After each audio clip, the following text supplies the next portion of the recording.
Welcome back to another episode. My name is Luke Hardaker, and I'm a surf coach at Ombi. If you're new to Ombi, we take a look at surfing from the perspective of ocean, mind, body, and equipment. This podcast is all about straight to the point and in-depth surf coaching, something that you can take away and implement into your surfing every week. But the main focus of this is really just to get you thinking, asking yourself questions, so that when you surf or train, you can ask yourself, how did that feel? How did I move? And how does that affect my surfing?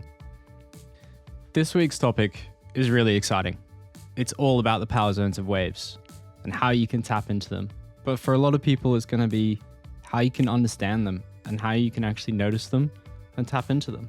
So if you're an intermediate surfer, this is massively going to help you with your bottom turns and building flow between waves. If you're a beginner, it's going to be all about the building blocks as you progress, and understanding this is going to help you progress further in your surfing. So as you start tapping into that bottom power zone and start feeling and moving more and trying more things in the surf, understanding this is going to rapidly help you. So you're going to start feeling more acceleration from the wave, more power, and that's the key. This topic has come through from the community. There's been a couple questions come through, namely from Joe and Stephen, who they will probably know themselves by name. But I've had a couple chats with them and they've asked me specific questions about this. So I thought, why not jump into it? This is a really big topic and something that anyone in surfing should understand. But just quickly, a bit of housekeeping.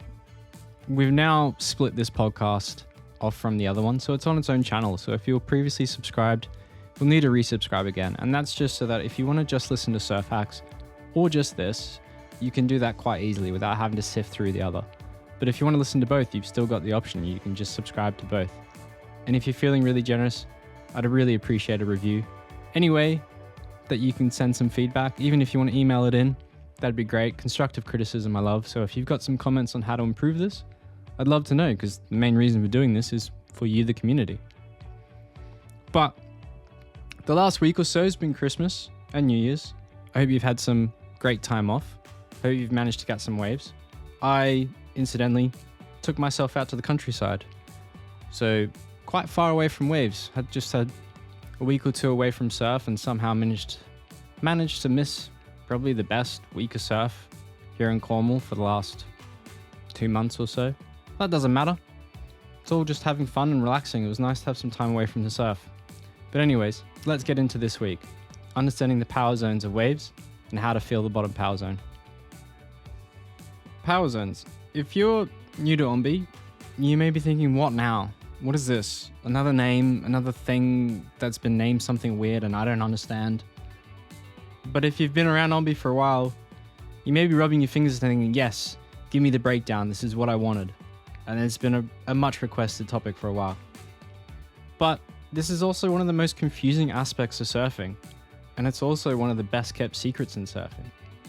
What I'm actually talking about is the parts of the wave that you can draw power from when you're riding a wave.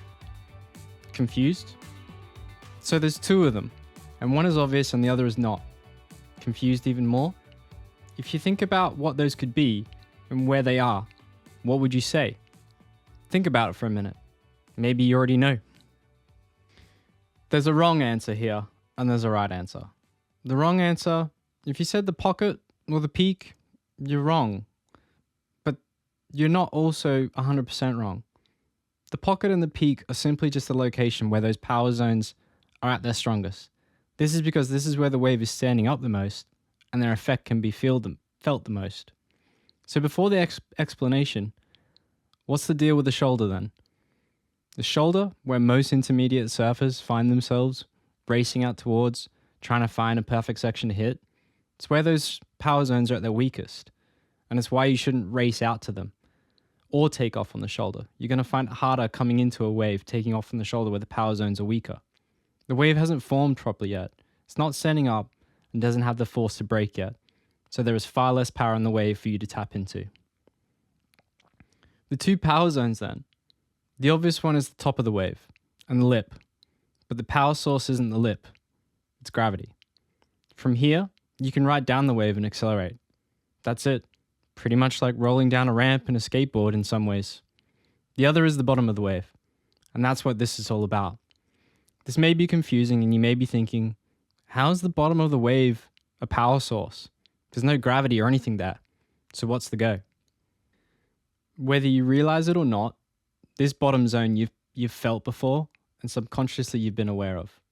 But real quick, and the short version of this, is that the bottom power zone is created by drawing up off the bottom and sucking water up the face of the wave.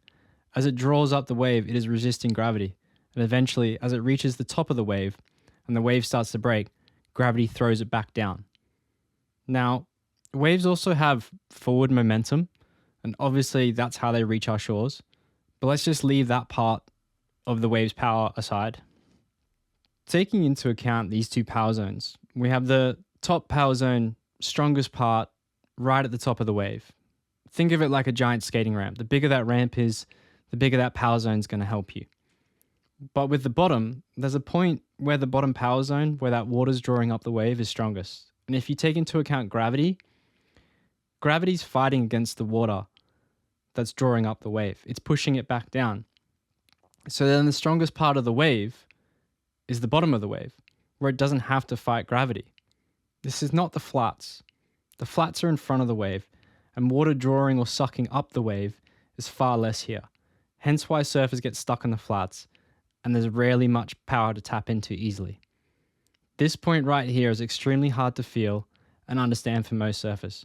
So I'm going to break down how to tap into this power zone, and also how to experience it and understand its existence.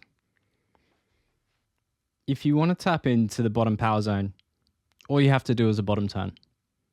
That's it. It's just a bottom turn.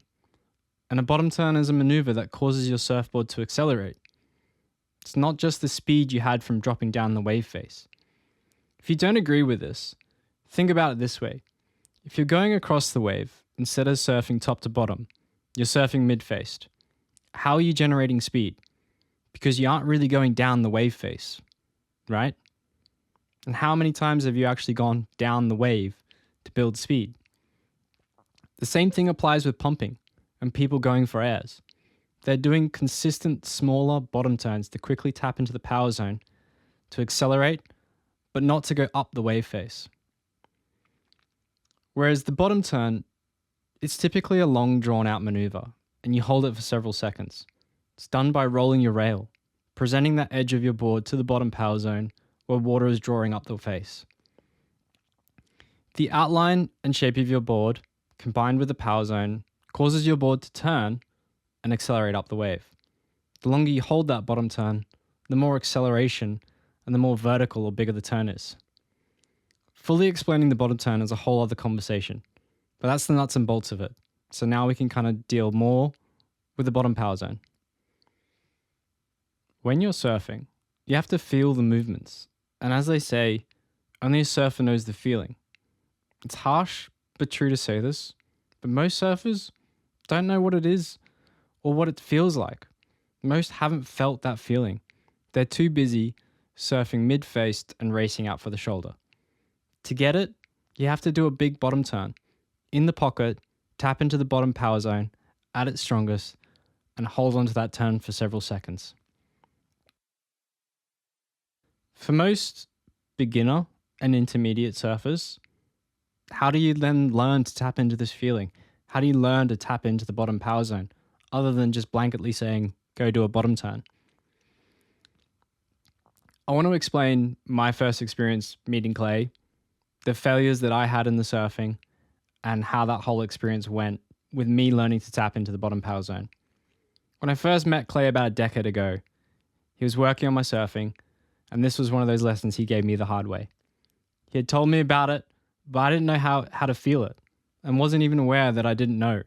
I thought I knew, but what I knew was completely wrong. This was painful, and as we worked on my bottom turn, because I kept doing it wrong and pretty much was safety surfing and surfing mid-faced in front of the pocket. In true Clay fashion, he pulled me up the beach and showed me my very unappealing or unsurprising surfing, and we analyzed it.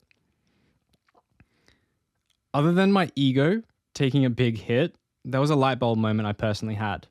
The day we were surfing was rubbish, but as I learnt, you're only as good as how well you surf bad waves. Clay and I noticed something in my surfing. I wasn't doing a good bottom turn when I should have been, but I was doing something similar. The surf that day was full of closeouts, and a lot of my waves repeated me kicking out. But I wasn't kicking out the top. I was kicking through the wave as it closed out. I was missing a chance to do a turn, but we noticed I was actually doing a big bottom turn to accelerate and push through the back of the wave. I was loading up a big, drawn out, and held maneuver. I was just applying it wrong. From this, Clay said, go back and do that first time, every time, with your bottom turn. Instead of kicking out, look up the lip that you want to hit. With some added enthusiasm, after my ego hit, I went out and tried it, and I completely shocked myself. My first wave, I tapped into the bottom power zone, in the pocket, and I got so much acceleration, I completely shocked myself and forgot to do a turn. Clay dragged me up into the beach and said, what the hell happened? You didn't even try to turn. I just looked dumbstruck and I said, I got so much acceleration and speed, I didn't know what to do with it or how to react quick enough. The point of that story is that we unconsciously know parts of this power zone, but we haven't tapped into it for the purpose of our bottom turn.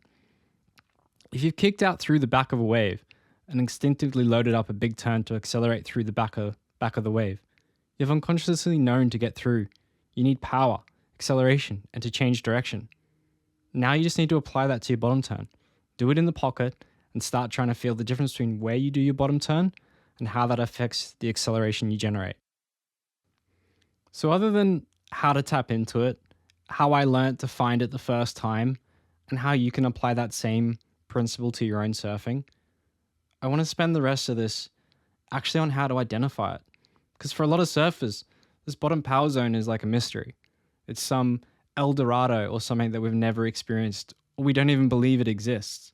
So if people don't believe it exists, we need to understand that we've actually felt this before. And there are times in your surfing when you're going to be like, oh crap, yeah, I remember that. That was the bottom power zone in effect. So that's what I want to spend the rest of this on. For surfers who feel like they've never tapped into this bottom power zone, or they still don't understand it, the good part is that no doubt you've subconsciously felt this water drawing up the wave before, and you've done it plenty of times. You've just been unaware of it. There are a few easy ways you've felt this before. You've been stuck in the shore break, you've been duck diving, and you've been sucked backwards, or you've been body surfing. Each one of these is a slightly different way of feeling this power zone and the effect, but altogether, they give a full picture of how this power works. So I'm going to go through each one and how you can understand and see this power zone in effect. Regardless of how long you've been surfing or what style of surfing you do, you've probably been stuck in shore break before. You've played in it, or you've been getting in or out of a spot via rocky entrance, and the shore break or just the waves coming in and out has made that experience tricky. If you think back to that experience, especially near rocks, you'll remember that feeling as the water sucks out towards an incoming wave. And as the wave gets closer, the suction becomes stronger. As the wave breaks, that force is gone, but as another wave comes, it begins again. I felt this the other day, right where I was halfway between the shore break, but my feet couldn't touch the sand. I was trying to touch my feet on the sand, and all I could do was be sucked backwards. And as the wave comes through, it let me go. So I started to paddle back in, found my feet on the ground and got in. But every surf, you somehow managed to feel it. So this suction, this wave pulling water towards it, that's part of the bottom power zone. And not to be confused with gravity, tides caused by the sun and the moon, or just water levels changing. What's happening here is you have swell moving towards the shore with momentum, energy, and a drastic change in water level. I'm no scientist, so I'll keep this a simple explanation. As this wave that's coming through to shallow water hits that shallow bank and begins to stand up, it starts sucking water up with it. The shallower water is pushing the wave upwards. There's an energy and a swell coming towards it from deeper water. And as that energy and power comes in from deeper water to shallow water, it pushes up. So naturally, as it's pushing up, the front of the wave is sucking water up with it. And sometimes you'll see this in more hollower reefs, causing the wave to drop below sea level because it's sucking all that water up with it. So shore break, this bottom power zone is more obvious because you'll most likely have your feet planted on the sand and you can actively feel the water pulling you towards the wave, and you're actively trying not to get caught in it. You're fighting that effect and navigating the push and pull of each wave coming in and breaking. If you're still confused by this, go stand in the shore break or closer areas and just watch, observe, and try and spot this effect happening. Watch the water moving with each wave coming in. The next one we've probably all felt. And maybe in bigger surf you've been caught during a duck dive and you've been caught by a wave and sucked backwards, or worse, straight over the falls. This is the same power zone effect. A wave has thickness to it, and as seen underwater from behind a wave, there's a lot of water moving up the wave as it's breaking. The duck dive is being overpowered by the water, drawing up the wave and pulling you back with it. In some cases, also pushing you up with it and then over the falls. This feeling is so quick and usually overcome by, crap, no, but think back to it. It's not the wave's forward momentum that sucks you backwards. That would push you back. It wouldn't suck you. And finally, body surfing. And body surfing is going to be similar to surfing, except instead of the water drawing up and interacting with your board, you'll feel this effect directly on your body and get instant feedback. It's much easier if you do this somewhere tropical, where you don't have to wear a wetsuit, but it shouldn't matter either way. Body surfing will put you right in the power source. You have less opportunity to race ahead to the shoulder. It's the pocket or nothing usually. If you reposition and roll using your chest and ribs like rails, you'll engage with the bottom power zone, causing it to act upon you and push you up like a bottom turn. Not everyone will have body surfed like that before, but surely you've played in the surf like that and felt that power zone push upon your chest and keep you afloat. So next time, ask questions. Try to fill it out. Do different things. And ask, how would this connect with my surfing? If you've never body surfed using your body to go on rail, try it. You have your leading arm out, which if you're going right, it's your right arm. Then you just need to lean and roll onto that right-hand side. So try it. There's a little extra bit to this, and this is a great comment that came from Stephen from the Ombi community, where he was struggling to find this and he was struggling to see it. And it wasn't until he spotted the bottom power zone that he really got it. He was surfing in a spot near fishermen and saw their lines and sinkers moving and being pulled by the draw of each wave coming in. And that's when it clicked for him. That's when he started subconsciously noticing the water drawing up the wave and being pulled. So if you're still not sure about the bottom power zone, try adapting one of those methods.